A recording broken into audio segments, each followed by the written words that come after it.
ஐஷாக்கா என்ன பண்ணிட்டு இருக்கீங்க? என்ன சொல்லி தரீங்க? நான் வந்து மீன் குழம்பு சொல்லி தரேன். முன்னாடி என்ன சொல்லி தந்தீங்க? அதுக்கு முன்னாடி மீன் கழுவு சொல்லி தரேன். இப்போ மீன் குழம்பு. ஓகே பாருங்க, ஒன்று ஒன்றா போடணும். இந்த சைடு சைடாக போடணும். மொத்தமாக போய் போட்டக்கூடாது. கரெக்டு தான் போடணும்.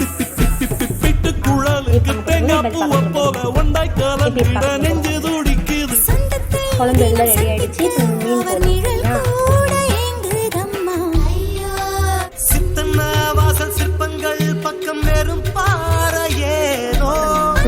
போடணும். போட்டுருங்க இருக்கிறதெல்லாம் போட்டுருங்க.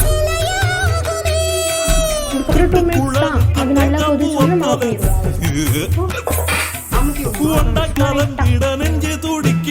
அது அப்படியே உள்ள போற அளவு மட்டும் பண்ணிக்கலாம்.